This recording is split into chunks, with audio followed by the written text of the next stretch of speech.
Everybody's got a price, it's the $1 million man.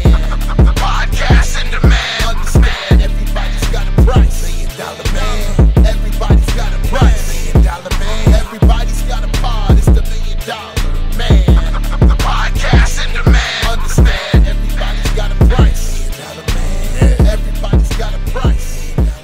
What's up, everybody? It's Marcus D'Angelo. We're back for another episode of Everybody's Got a Pod, and of course, I could not do it without the man himself, WWE Hall of Famer, and the man who was recently featured on an A&E biography, Ted DiBiase. Ted, how are you doing, brother? I'm doing pretty good, Marcus. How are you? I'm great, man. And look, I said it, the A&E biography is the big news in wrestling right now, and the fact that you were on it, rumor has it that everybody was really impressed and blown away by this biography, and I know that you watched it. What did you think, brother? Well, I mean, you know, I thought they did a good job. I mean, they interviewed me, and I knew that, and they interviewed me in different settings and all that stuff, and went back to Wilcox, and I thought it was well done, and you know, I was very, you know, I was very happy with it. You know, you know, and they spoke to my wife, and they spoke to, you know, some of my friends, and, you know, and they spoke to my oldest son, Michael, and he's the only one that they actually spoke to. And that's because of this ongoing battle that my family is having with the state of Mississippi. You know, and I guess that's why they didn't put Teddy or Brett, you know, in the show. But I just want to say here that it's ongoing, and my family didn't do anything seriously wrong. Certainly not bad enough to. I don't know. I'll just leave it at that. Yeah, no, look, I know that you're not at liberty to discuss all of it that's going on right now, and I think that the truth is going to come out here in due time. But yeah, you know, it's a disappointment because it's really kind of hard to tell the full story of Ted DiBiase without telling the story from the perspective of his children, right? Right. Yeah. So a little bit frustrating, but from what I hear, it's a must-watch. If you missed it, I want everybody to go back and watch that. You can get that on like the A&E app, or you can probably just go find it on demand on your TV right now. Go out of your way to check it out. It's really good. And of course, you might want to go ahead and see the documentary that was made and produced by your son, Teddy, The Price of Fame, which is out there. That'll give you a little added context as well. So, well, and you know, here's the other thing, Marcus, is that you know, I was told by my contact, you know, with WWE that you know, of course they've been playing a series of these. I mean, you know, mine was on was that Sunday night, and then right after mine was another one. Mm-hmm. And so there's a lot of guys that they're doing, but my contact, you know, said that that after my show, that it was just a buzz, like in the office, in WWE office, that a lot of people in the office were talking about, you know, how good it was and how much they liked it, and he said that's very unusual. It's never happened before. Man, I'm not all that surprised. You've had a journey like none other, and it's really cool that they are documenting it. And I feel really fortunate to be able to document it here on the show and be able to kind of cover your career as hopefully as in depth as you know as possible. Yeah. So again, guys, go back and watch that replay from A&E. Absolutely incredible, and you don't want to miss it, and get really the full especially if you enjoy this show. Go and get even more context and a visual aid while we're at it. Speaking of visual aid, you can see it's pretty dark over here where I am. I think it's getting ready to storm, so sorry about my lighting. We'll get through it. I think most of our listeners are audio. But Marcus, I mean, here's the thing that absolutely shocked me. Mm-hmm. How young I looked. I'm shocked by that every time we do one of these recordings. Like, is this oh my gosh, yeah, I look like a baby, you know. And it's like, man, times have certainly changed. Anyway, You're still looking great, my friend. You don't look like a man who's in your 70s, and still plenty of stories left to tell beyond Okay. what was covered on A&E and beyond what we've covered here so far on the show. We're just getting warmed up. This week, though, the story is back in WCW in 1997 and a very famous, and some might say infamous, event in Sturgis, South Dakota, which is Road Wild. We're going to cover all of it here today. And I guess we better just pick up right where we left off last time, when we were talking about Kurt Hennig coming into the company. We covered Slamboree of 1997, and now you had left the company after an apparent babyface turn, and you're getting ready to come back. So we'll cover all of the news surrounding this period of time.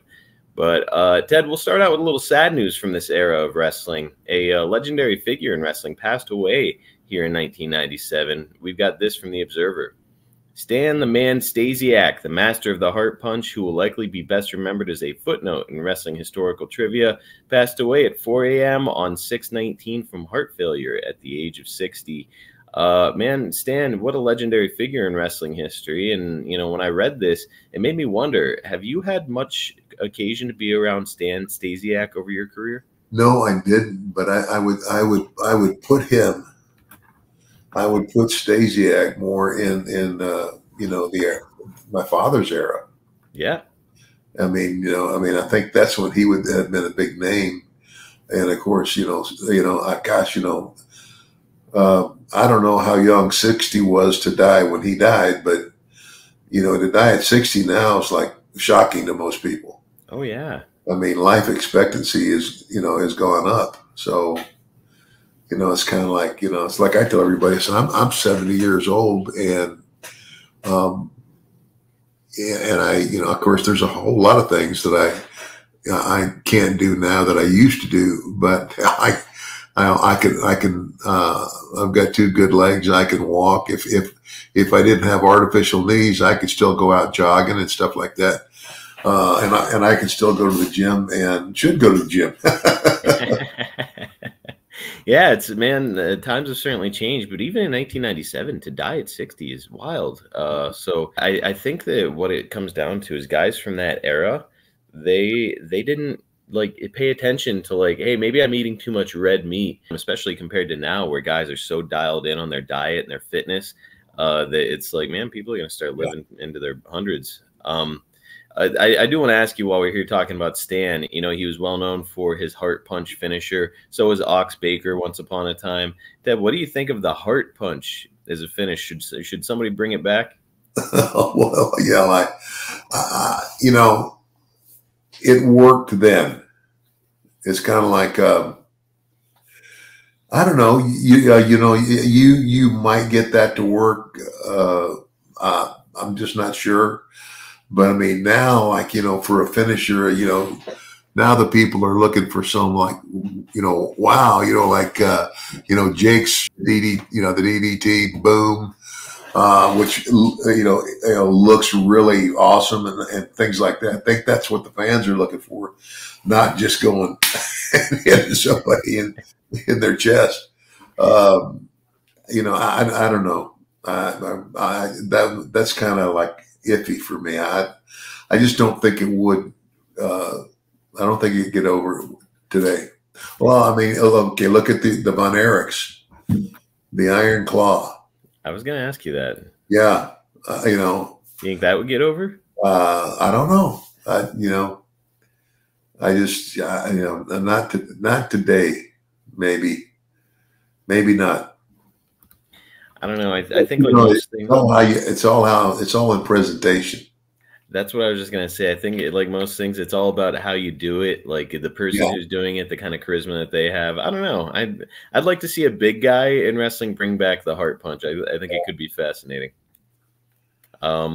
Well, another piece of news from this time is that Buddy Landel was scheduled for a tryout on 6/24 at the TV taping in Dalton, Georgia, for a possible role as the NWO Nature Boy. Now, that sounds like Meltzer just taking a wild-ass guess at it, because an NWO Nature Boy doesn't really sound like it makes sense to me. But I will ask, Ted, what kind of experiences did you have around Buddy Landel? I've heard an awful lot about him over the years. Well, basically he wasn't a bad guy, but he's like, he was a young guy. He couldn't keep his mouth shut, talking all the time. And I knew him. I didn't dislike him, but I wasn't extremely, it wasn't like we were buddy. It was like I'd see him in the dressing room, smile at him, said, "Hey, buddy, how you doing?" So, I don't. I think there's a guy that had a lot of potential, Mm-hmm. and I don't, I don't know that he, that all of that potential wasn't seen. I don't know how to say that. He didn't live up to all his potential because it certainly wasn't because he didn't have opportunity. It's just I think he didn't know when to keep his mouth shut. That was always what was said about him. Also, his substance abuse issues, I believe, were a really big factor in keeping him from progressing in wrestling, because they would result in him no-showing events and stuff like that. But from all accounts, everybody who saw him work said, boy, just phenomenal worker, incredible charisma, had like all the tools. Yes. We just missed it. Yeah. And the sad thing is it was, and nobody did it to him. He did it to himself. Yeah. Man, what a shame, because I mean, you picture the opportunities for him with guys like, again, Ric Flair, the two Nature Boy characters, or like the sort of stuff that he could have done in the 90s as a creative guy and a great worker. Man, it's one of those sad kind of what ifs in wrestling, I think. Yeah.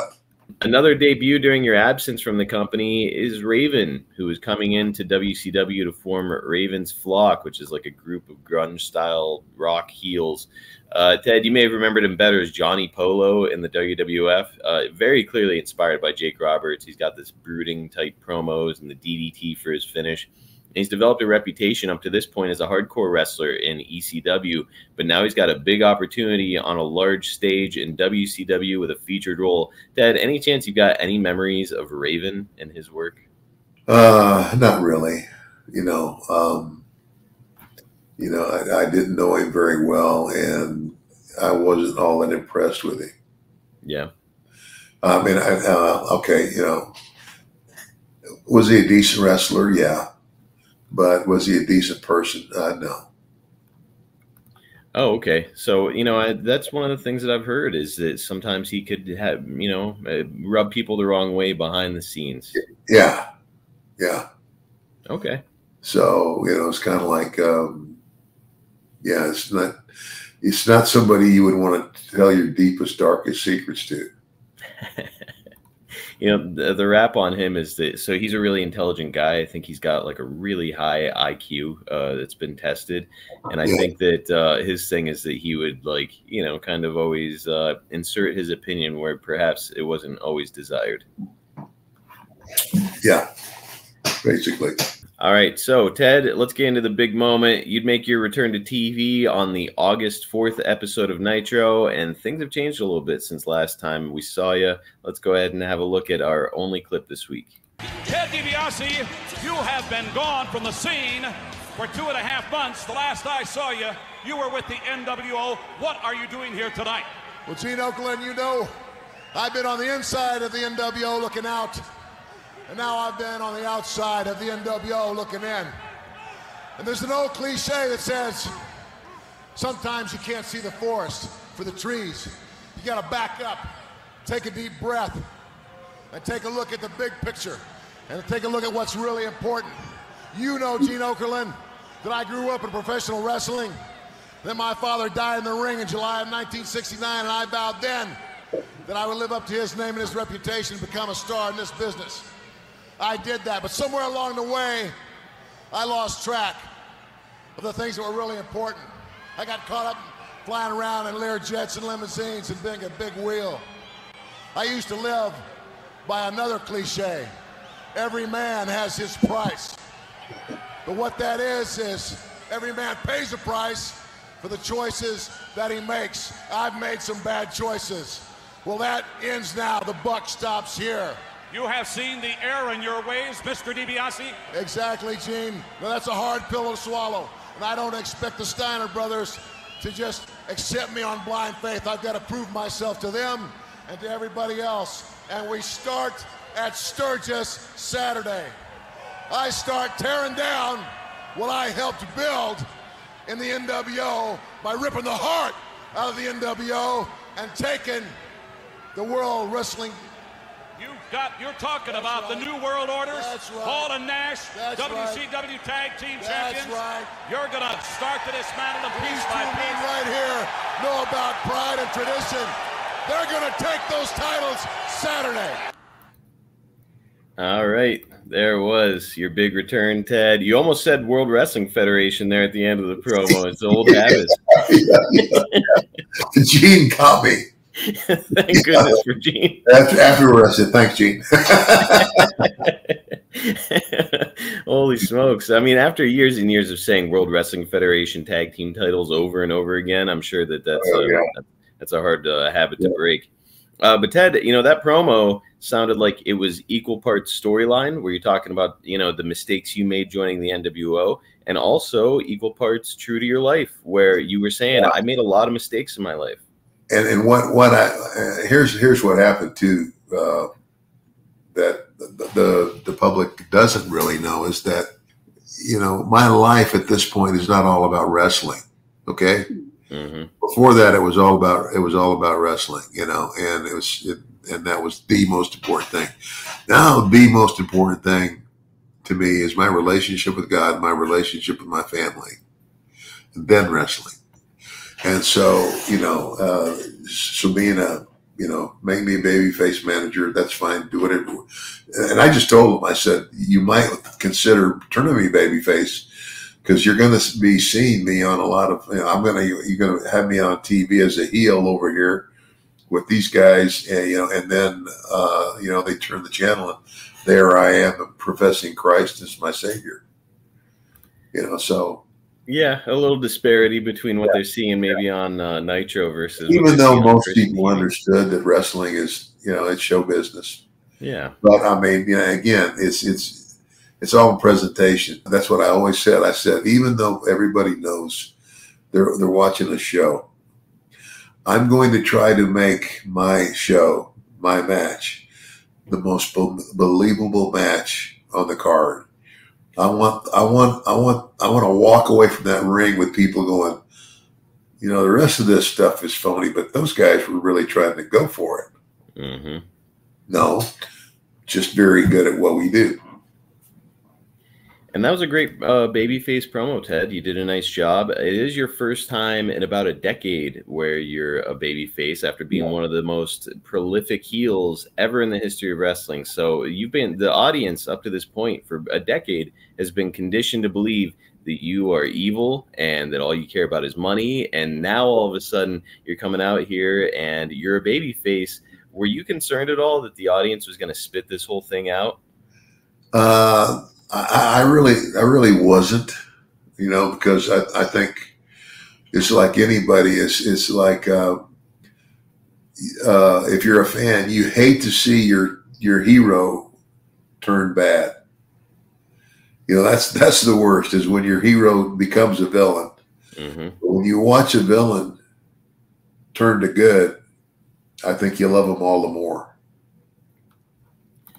I think so too. And it didn't hurt that you're paired with these two guys who were like, beloved baby faces. And, they couldn't have timed it better because that took place in Michigan, which is why we saw a big pop there for the Steiners coming out.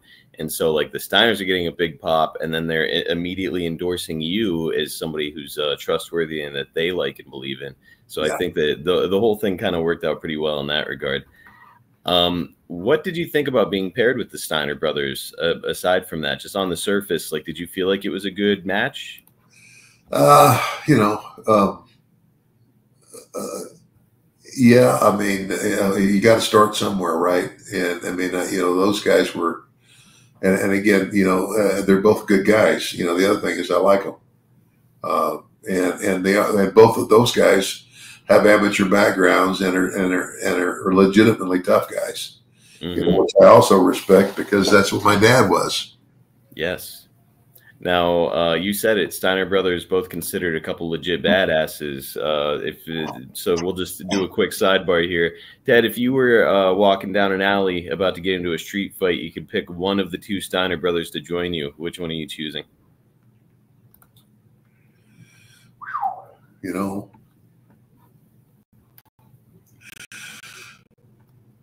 well, right now I think I probably have to say Scott because he's a little younger. Yes, younger and still big as a house. Oh, yeah. Well, you know, I think an argument could be made that you would have been better suited to be paired with the Four Horsemen here. Now, I know a lot of people hear me say that, and they're like, well, Four Horsemen are heels. Not in this era. They were getting ready to start a big feud with the NWO, so the Four Horsemen are baby faces at this time. I don't know, Ted, if you could go back and redo it, do you think you would prefer to be paired with the Four Horsemen as opposed to the Steiners? The Four Horsemen, obviously, you know, you got some great guys there. That's a great group. Mm-hmm. And, you know, yeah, I would have loved to have been part of that too. But at the end of the day, here's all I'm trying to say. I might have been more concerned about it if all I was really concerned about was my wrestling career. Gotcha. Right now, I'm not totally into my wrestling career. And you know, the other part of that is, for the first time in my life, I'm on a contracted, guaranteed salary. Yeah. I had signed a contract where the first year I'm going to make this much, the second year I'm going to make this much more, and the third year I'm going to make this much more. Yes. No cut. You know, and even if I leave the company, they still got to pay me till it's paid up. So between that and kind of like your lack of passion for wrestling, not that you weren't passionate about wrestling, but it's taken a back burner to your other passions at this point. That's sort of a recipe for you to say like, yeah, is that what you want me to do for creative? Sounds good. Whatever. I'll do it.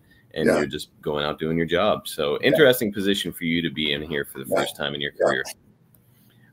We've got this from the same week from The Observer, which I thought was an interesting note. Ted DiBiase's book, Everyone Has a Price, is supposed to come out this month, and he's going to go on tour to promote it. The book is his autobiography with heavy religious overtones, how the money he made in the WWF nearly ruined his life, etc. So, Ted, this is your first autobiography. It came out in 1997. What can you tell us about writing your first book? Well, I just wanted to tell my story, you know, and so, you know, and I just, I can't even remember who it was. So we'll write a book, you know, and you might check this out, but I don't think anybody else up until that point had written a book. You know, I was going to mention that because it's like I wrote a book, and then the next thing I know, everybody's writing a book. In 1999, Mick Foley wrote his autobiography, and it just swept the world of wrestling, where that book was everywhere. It was featured all over TV. Really, it made Mick a lot of money and got a lot of mainstream attention on him during that time. And so, yeah, I was actually going to mention it. Now, I'm sure that some old timer somewhere along the way wrote his memoir or wrote some kind of a book about themselves. But really, this has got to be one of the first really big, high-profile ones that was ever done. I do want to look it up and find it. Yeah, well, and then again, I go back to WWE, and I write another book. But they told me, they said, Ted, we're gonna do this. We want to, your first book was. You told your story, but it was more about your faith, that change in your life. And I go, yes. And I said, I want to be able to share that in this book. And they said, we want you to share it, but it can't be the focus of the book. The focus of the book, because this is the WWE producing it, is your wrestling career. Yes. So that's what the second book was. And I would recommend that our listeners read both of those books. They're fantastic. And Ted, it does make me wonder, a lot of people do say that when WWE writes a biography or an autobiography for someone, they'll assign a ghostwriter for you and put essentially a team together to help tell the story the way that they want the story to be told. Would you say that your book by WWE was 100% accurate? Because I've heard other people say, like, they kind of took some liberties in this book. I can't recall. I can't recall. If I'd have seen anything that really made me, mad, like, this didn't happen. Yeah. Then I'd go to him and say, hey, what are you doing? You're making shit up now. Now, your first book, did you write it all by yourself? No help from a writer? No, I had a ghostwriter. I had somebody help me write it. Oh, cool. Well, yeah, it's again, go out of your way to find it. You can find that book on eBay, like a first edition copy of it, fairly inexpensive, and bring it to one of the shows. Get Ted to sign it for you. Okay, let's take a minute to discuss our fantastic sponsor that is changing the lives of men everywhere. Of course, we are talking about Blue Chew. Are you ready to perform with the confidence of the $1 million man in the bedroom? Are you ready to leave your partner feeling like $1 million bucks? Are you ready to get that thing so hard you could go hunting with it? If the answer to all those questions is yes, it's time for you to give Blue Chew a try. Blue Chew can help increase your performance and regain that old confidence where it counts the very most. Blue Chew is a unique online service that delivers the same active ingredients as Viagra, Cialis, and Levitra, but in chewable tablets and at a fraction of the cost. You can take them anytime, day or night, so that you can plan ahead or be ready when that opportunity springs up. The process is simple. Sign up at bluechew.com, consult with one of their licensed medical providers, and once you're approved, you'll receive your prescription within days. The best part of it, it's all done online. You can forget about those visits to the doctor's office, no more weird, awkward, uncomfortable conversations, and no waiting in line at the pharmacy anymore. It comes right to you. Blue Chew's tablets are made right here in the USA and prepared and shipped direct to your door in a discreet package. But you know the drill, guys. There's not going to be anything discreet about your package. Men everywhere have never been more excited to see their mail carrier arrive, because when your package arrives, your package arrives. Listen, I know what your next question is. Will it actually work? Why don't you try it for free and find out for yourself? Something free from the $1 million man? That's right. You can try it right now for free. All you have to do is pay $5 shipping. That's it. Place your order now and give your partner a very pleasant surprise.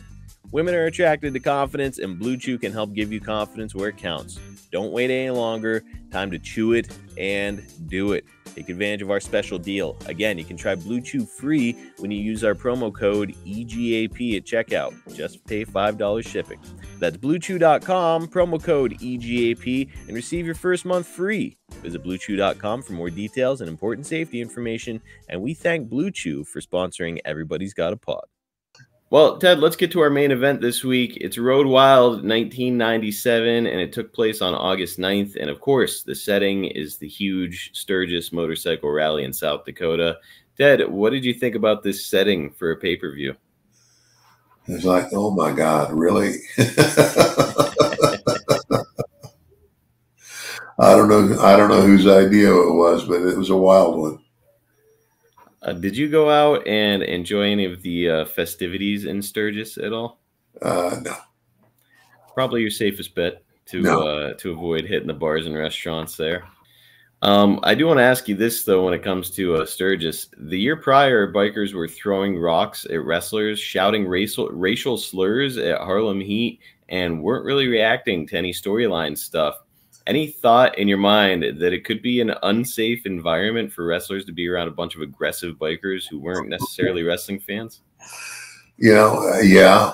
It's like, whose idea was this? And, I don't know, man.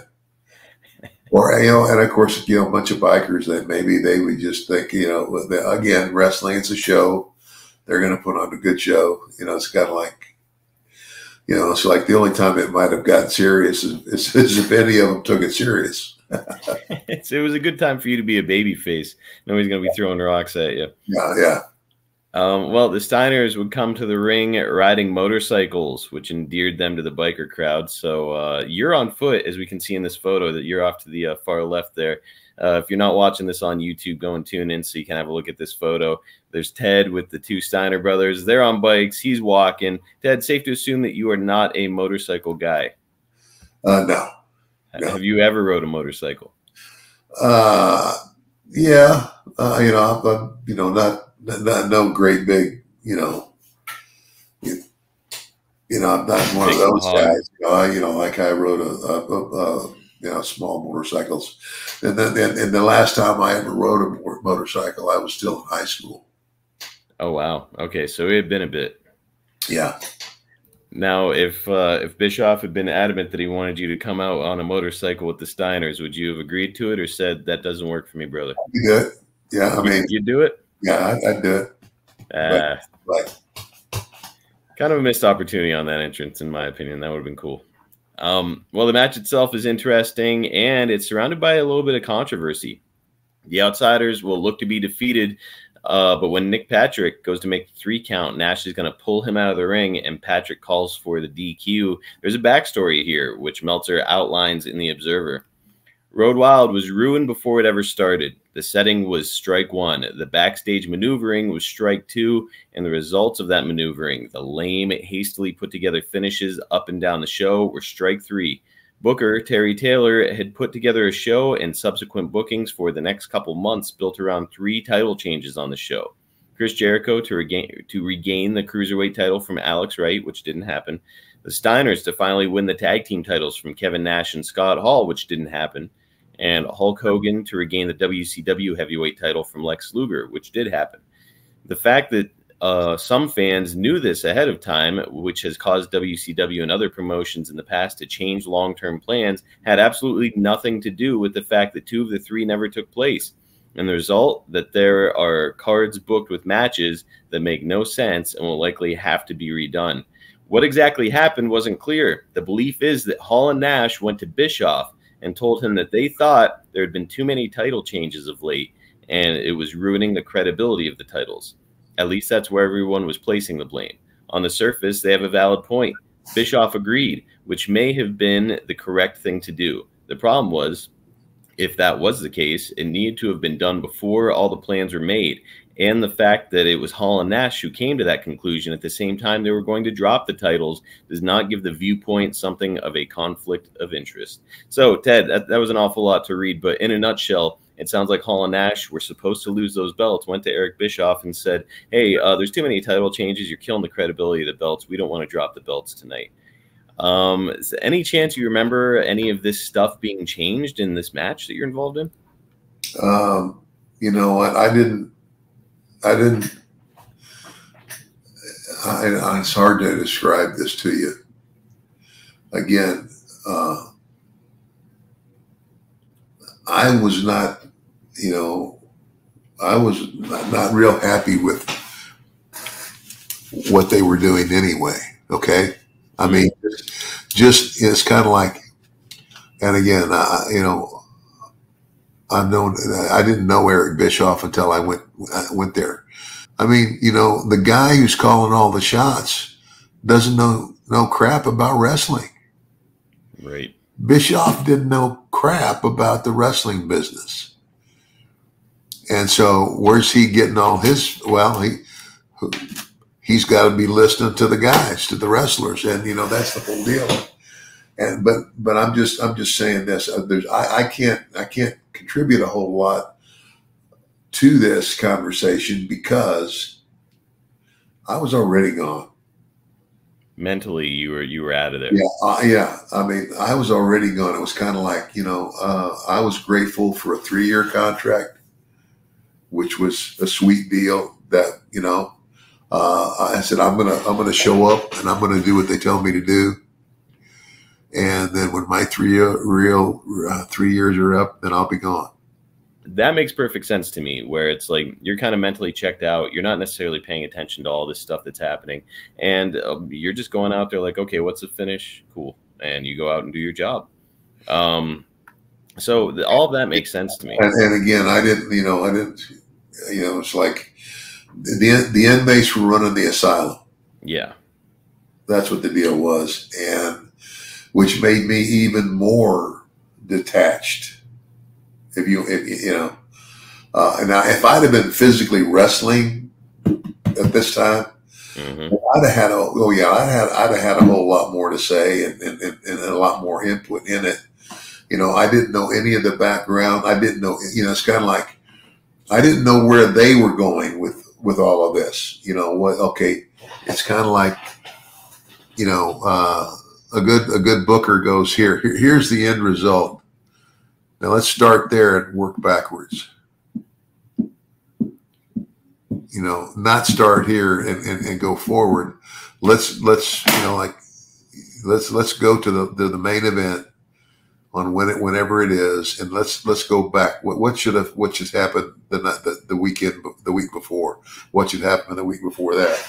And there's a lot of good bookers do that. And it sounds like Terry Taylor had things pretty well mapped out. And then it's, again, you've got people with... Yeah, and hey, listen, Terry Taylor and I are good friends. And Terry Taylor has that. He's got that gift, you know, and I never had that. You know, I was a great worker. You tell me what you want done, I can go in the ring and I can make the magic happen there. But as far as being the guy who's going to figure out all of this crap, I didn't want to be that guy. You know, I do think it's interesting. Like, a lot of people on the surface are hearing about Hall and Nash and, you know, this act that they allegedly did here at Road Wild to change the finish. But for context, in years prior, I think a lot of guys would lobby to not lose title belts because having a belt would guarantee you a higher spot on the card and thereby greater payoffs. But that's a non-factor here because Hall and Nash are both on guaranteed contracts. As was I.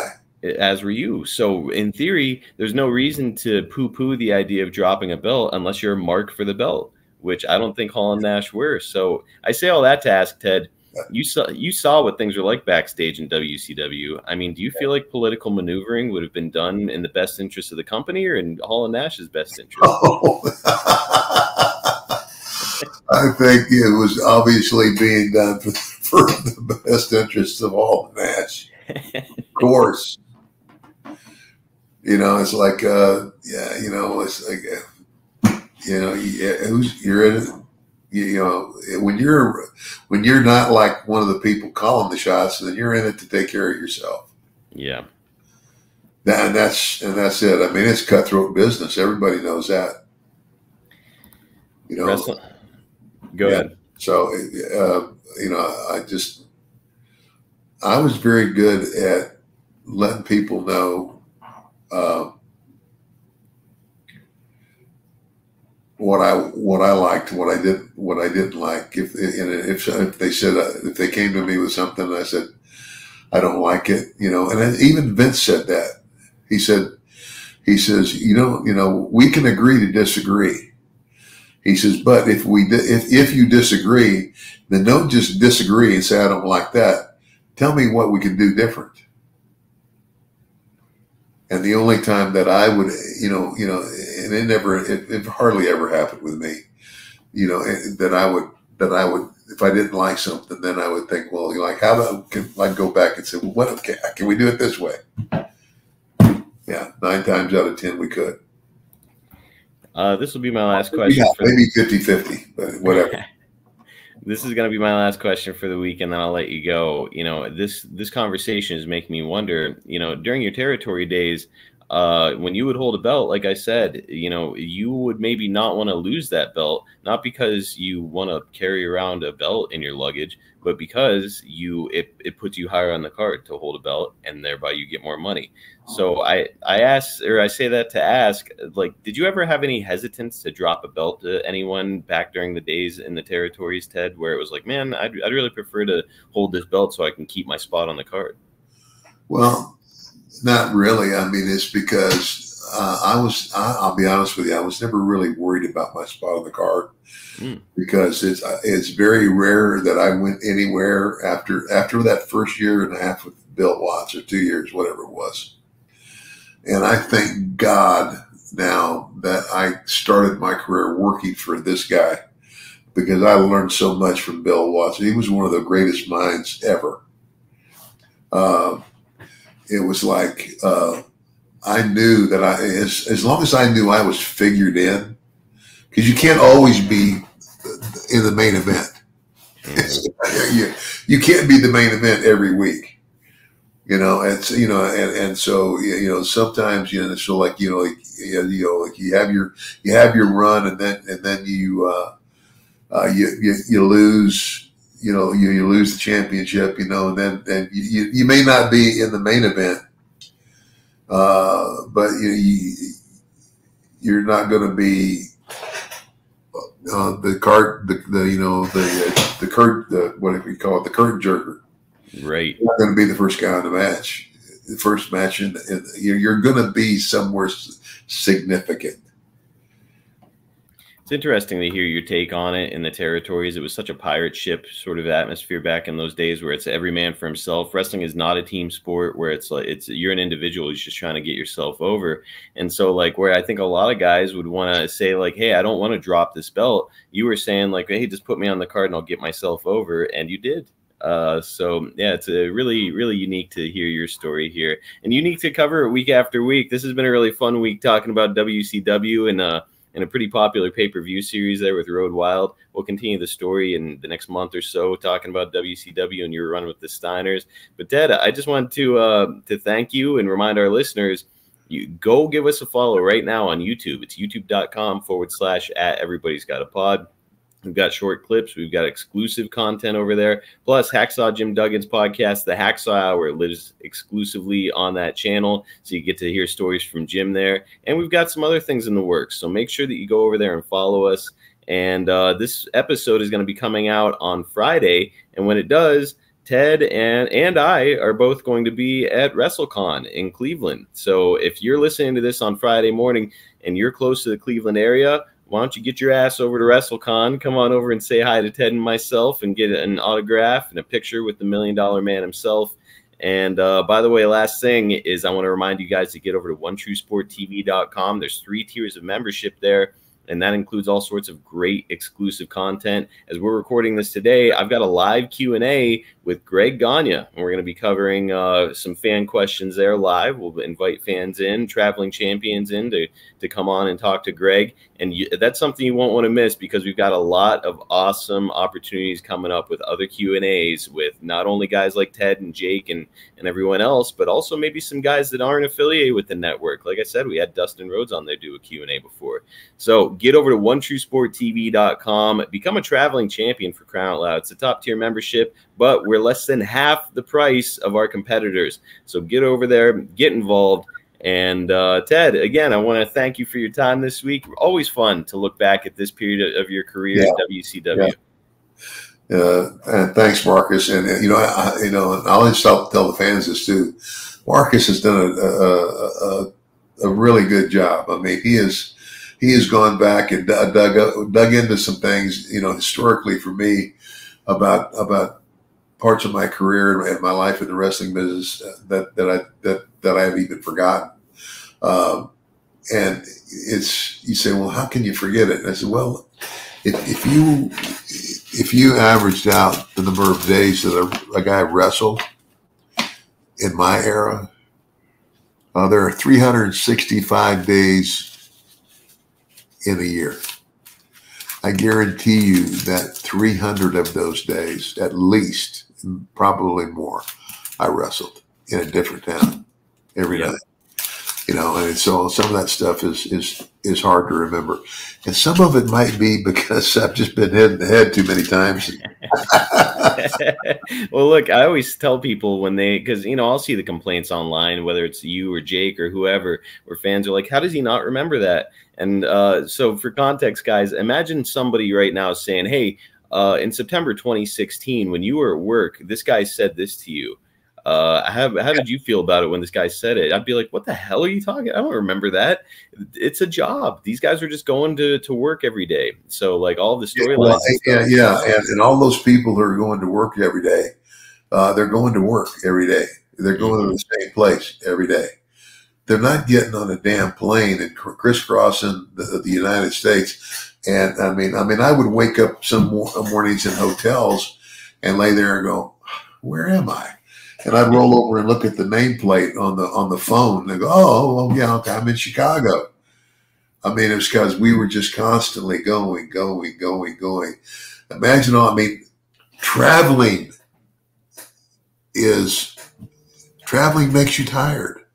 It's hard to explain, but traveling makes you tired. Yep. And so in addition to the traveling, I had to get to a town, get to a gym if I had time, get to the show, do the show, go back to the hotel, get up the next day and do it again. Man.